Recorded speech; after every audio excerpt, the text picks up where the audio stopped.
नमस्कार किसान भाइयों, आप सभी लोग का हमारे चैनल इंडियन किसान चैनल में स्वागत है। किसान भाई, आज की वीडियो में हम बात करने वाले कि धान की फसल जो हमारी 60 से 70 दिन की हो जाती है, तो उस समय पर ऐसे 5 ज़रूरी कार्य जो आपको करने हैं। अगर आप उन 5 कार्य को करते हैं जो मैं आपको बताने वाला हूँ इस वीडियो में किसान भाइयों, तो अपनी धान की फसल से बेहद अच्छा रिकॉर्ड पैदावार ले सकते हैं।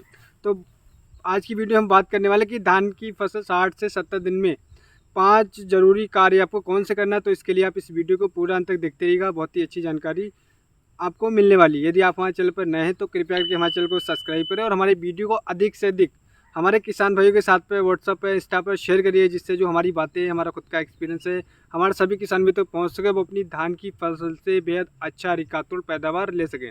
तो किसान भी इस वीडियो को आप बिल्कुल भी स्किप मत करिएगा, बहुत ही अच्छी जानकारी मिलने वाली। इस वीडियो में हम बात करें कि धान की जो फसल है उसमें पीलापन हम किस प्रकार से ख़त्म कर सकते हैं, अच्छी ग्रोथ हम किस प्रकार से ले सकते हैं, और बेस्ट खाद का कॉम्बिनेशन कौन सा है, कौन सी सबसे बेहतरीन खाद है, कौन सा बेहतरीन जाइम है जिसका हम प्रयोग करके अपनी धान की फसल से अच्छा रिकातुल पैदावार ले सकते हैं। तो आप इसके लिए आप इस वीडियो को पूरा अंत तक जरूर देखिएगा, तभी आप एक सही और एक सटीक जानकारी ले पाएंगे।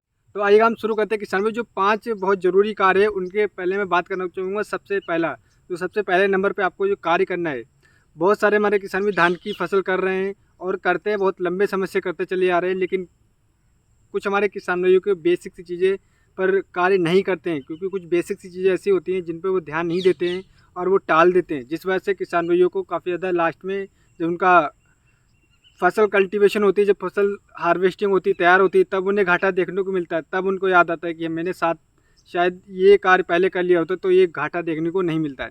तो किसान भैया, आप इस वीडियो को देखते रहिएगा और जो मैं आपको कार्य बताने वाला हूँ बहुत ही बेसिक सी चीज़ें बताऊँगा। अगर आप इन बेसिक सी चीज़ों पर ध्यान रखते हैं और बेसिक चीज़ों पे कार्य करते हैं तो आप बहुत ही ज़बरदस्त पैदावार ले सकते हैं धान की फसल से। तो सबसे पहला जो कार्य हमारी धान की फसल में पीलापन।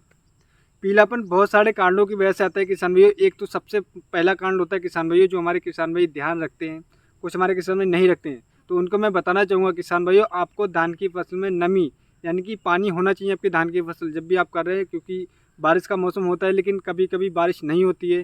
तो इस वजह से हमारी धान की फसल में आपने देखा हो कि दरारें पड़ जाती हैं, जिस वजह से हमारा धान पीला पड़ना स्टार्ट हो जाता है और हमारी जो पैदावार जो हमने खाद लगाई होती है और उसका सही तरीके से रिजल्ट नहीं मिल पाता है।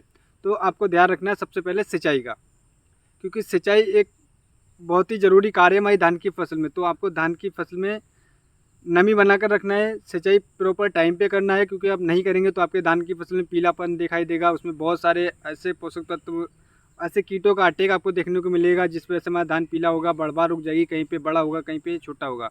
तो आपको ये तो पहला कार्य आपको ध्यान रखना है किसान भाई। उसके बाद आपको जो दूसरा कार्य करना है ये आपको ध्यान रखना है किसान भाई। जो मैं दूसरा आपको कार्य बताने वाला हूँ, इस कार्य पे आपको बेहद फोकस करना है, बेहद ध्यान देना है, क्योंकि किसान भाई सही खाद का प्रयोग करना हमारी बढ़वार पर, हमारी पैदावार पर, हमारी टेलरिंग पर सबसे ज़्यादा ज़रूरी होता है। क्योंकि जो हमारी धान की फसल 60 से 70 दिन की होती है, हमारे किसान भी बहुत सारी खादों का प्रयोग कर चुके होते हैं, लेकिन इस समय पर अगर जो आप सही खाद का चुनाव करते हैं, सही खाद का प्रयोग करते हैं, तभी आप एक अच्छा रिकातुल पैदावार ले सकते हैं। तो सही खाद के लिए जब आप 50 से 60 दिन की आपकी धान की फसल हो चुकी है तो आपको कौन सी खाद का प्रयोग करना है, तो इसके लिए आप इस वीडियो को पूरा अंत तक देखते रहिएगा। मैं आपको खाद बताने वाला हूँ कि अगर आप इस खाद का प्रयोग करेंगे तब आप अच्छा पैदावार ले सकते हैं। तो किसान भाई, इसके बाद जो वह तीसरी जो सबसे ज़रूरी कार्य है किसान भाइयों की, सही कीटनाशक, सही फंगिसाइड का प्रयोग करना है, क्योंकि इस समय पर जो हमारी धान की फसल 50 से 60 दिन की होती है, तो इस समय पर किसान भाइयों आपको देखा हो कि शीश ब्लाइट, पत्ता लपेट, सुंडी, तना छेदक और शीश ब्लाइट और ब्लास्ट रोग धान की फसल में सबसे ज़्यादा लगता है। तो आपको सही कीटनाशक, सही फंगिसाइड का अवश्य प्रयोग करना है, क्योंकि इस समय पर अगर आप नहीं करेंगे तो आपकी धान की फसल से आप अच्छा पैदावार नहीं ले पाएंगे। कुछ हमारे किसान भाई देखते हैं कि उनकी धान की फसल में शीश ब्लाइट का थोड़ा सा अटैक है या फंगस का थोड़ा सा अटैक है, लेकिन वो इग्नोर कर देते हैं। वो सोचते हैं कि एक दो बाली जाएगी, इससे कोई ज़्यादा नुकसान नहीं हुआ। तो किसान भाइयों, अगर आप ऐसा सोचते हो तो आपकी धान की फसल बर्बाद होने वाली है। जैसे ही आपको पता लगे कि आपकी धान की फसल में कोई भी बीमारी, कोई भी फंगस या कोई भी कीट का अटैक है, तो आप तुरंत ही कोई ना कोई टेक्निकल का प्रयोग करके अच्छे तरीके से आप इसका छुटकारा पाइए। क्योंकि अगर आप थोड़ा सा टाइम डिले कर देंगे तो आपकी जो पैदावार होगी वो कहीं ना कहीं 50% घट जाएगी। तो आपको सही टाइम पे, सही समय पर आपको फंगिसाइड और कीटनाशक का प्रयोग करना है। कौन से कीटनाशक का प्रयोग करना है, तो इसके लिए आप इस वीडियो को पूरा अंत तक देखते रहिएगा। और उसके बाद में हम बात करते हैं किसान भाइयों की सही जाइम, सही पीजीआर टॉनिक का। क्योंकि हमारा जो पौधा होता है उसको इस समय पर जब हमारी धान की फसल 60 से 70 दिन की होती है तो उस समय पर हमें कोई पीजीआर टॉनिक या ऐसे जाइम की ज़रूरत होती है जो हमें देना चाहिए, क्योंकि हमारी धान की फसल उस स्टेज में होती है, उस समय पर धान की फसल को कम से कम 16 से 17 पोषक तत्व की आवश्यकता होती है। तो आपको एक कोई ना कोई सही जाइम का चुनाव करना है। और आप सही चुनाव करेंगे तभी आप अच्छा पैदावार ले पाएंगे। आप इस वीडियो को देखते रहिएगा, मैं आपको जाइम भी बताने वाला हूँ। अब उसके बाद किसान भी बात कर लेते हैं कि धान की फसल में सल्फ़र का प्रयोग। काफ़ी हमारे किसान में सल्फ़र का प्रयोग करते टाइम काफ़ी बड़ी गलती करते हैं, क्योंकि सल्फ़र हमारी धान की फसल में 3 तरीके से कार्य करता है। ये हमारे फंगिसाइड भी है, कीटनाशक भी है और ये पीजीआर टॉनिक भी है। तो सल्फ़र का प्रयोग हमारी धान की फसल में बेहद अति आवश्यक है।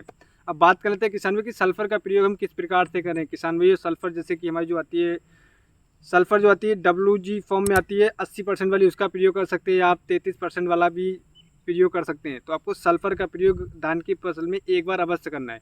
काफ़ी हमारे किसान भी करते हैं, लेकिन कुछ हमारे किसान भाई नहीं करते हैं। तो आपको किसान भाई बताना चाहूँगा, क्योंकि हमारी ज़मीन में सल्फ़र की कमी कहीं ना कहीं पाई जाती है, और आप सल्फ़र का प्रयोग एक बार करेंगे तो आपको रिजल्ट बहुत ही ज़बरदस्त निकाल करके देगा। क्योंकि सल्फ़र हमारी धान की फसल में फंगों से, जो हमारे कीट और फंगस से लड़ने में हमारे पौधे को काफ़ी ज़्यादा सहायता करता है। उसके कीट रोधी प्रतिरोधक क्षमता को बढ़ाता है। हमारी जो क्लोरोफिल की मात्रा होती है उसको बनाने में काफ़ी ज़्यादा सहायता करता है, जिससे हमारी धान की फसल जड़ों की अच्छी विकास होती है और हमारा जो पौधा होता है वो एकदम स्वस्थ दिखाई देता है। क्योंकि हमारा देखा होगा कभी कभी हमारा पौधा अपसेट हो जाता है।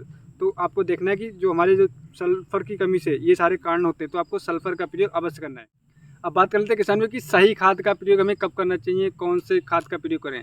तो किसान में मैं आपको बताना चाहूँगा, जो हमारी धान की फसल 50 से 60 दिन की होती है तो किसान में आपको ARA मिला एक कॉम्प्लेक्स नाम से आता है, तो आपको 2 किलोग्राम लेके आना है। और उसके साथ में आपको NPK 19-19 या फिर NPK 052-34 या NPK 13-045, इन दोनों में से कोई भी एक लेना है आपको। 1 से 1.5 किलोग्राम ARA मिला लेना है आपको 2 किलोग्राम, और 1 से 1.5 किलोग्राम आपको NPK 19-19 या फिर NPK 052-34 इसका स्प्रे कर देना है। 2 किलोग्राम आपको ARA मिला लेना है, उसके साथ में NPK लेना और उसकी स्प्रे कर देना। तो आपकी जो किसान में जो पीजीआर टॉनिक के अगर मैं बात करूं, तो आप पीजीआर टॉनिक भी इसका प्रयोग कर सकते हैं। जब आप खाद लगा रहे, ये तो मैंने आपको बताई थी स्प्रे के माध्यम से, जो मैंने आपको दोनों खादें बताई थी स्प्रे के माध्यम से बताई थी। अब बात कर लेते हैं कि अगर हम छींटा विधि से देने जा रहे हो आप, तो आपको कैसे करके देना चाहिए। तो किसान जो हमारी 50 से 60 दिन की होती है तो आपको लेना है 30 किलोग्राम यूरिया लेना है, और उसके साथ में आपको 25 किलोग्राम MOP पोटास लेना है। और किसान में उसके साथ में आपको एक दानेदार इंसेक्टिसाइड जो कि फटेरा नाम से आता है, FMC के जो कंपनी है उसका फटेरा आता है, उसका लेना है आपको 5 किलोग्राम, या फिर इसके साथ में आप फिप्रोनिन रीजेंट ले सकते हैं 5 किलोग्राम। दानेदार आपको फंगिसाइड या इंसेक्टिसाइड लेना है, उसके साथ में कोई भी एक फंगिसाइड लेना है। और किसान में इसके साथ में आपको एक जाइम अवश्य लेना है। जाइम की बात करूँ तो किसान में आप बायोवीटा ले सकते हैं, सागरिका ले सकते हैं, या फिर आता है माइक्रोन्यूट्रॉन जो कि आता है, उसका कोई भी एक अच्छी तरीके से माइक्रोन्यूट्रॉन लेने 5 से 8 किलोग्राम, या फिर बायोवीटा सागरिका 5 से 8 किलोग्राम, इन तीनों में से कोई भी एक लेके। और धान की फसल में जो सल्फ़र है, सल्फ़र 5 किलोग्राम अवश्य लीजिएगा। इन चारों पाँचों चीज़ों को अच्छी तरीके से इकट्ठा करके अपनी धान की फसल में दे दीजिए किसान भाइयों। जो मैंने आपको जो 5 पॉइंट बताए थे, और जो मैंने आपको खाद डोज बताई है, और आप खाद के माध्यम से देना चाहते हैं तो जो मैंने डोज बताई इसका प्रयोग कर सकते हैं। और आप स्प्रे के माध्यम से देना चाहते हैं तो आप ARA मिला कॉम्प्लेक्स और उसके साथ में NPK 19-19 या 052-34 या फिर 13-045, इन तीनों में से कोई भी एक NPK लेके 1.5 किलोग्राम और ARA मिला 2 किलोग्राम इसका स्प्रे कर दीजिए किसान भाइयों।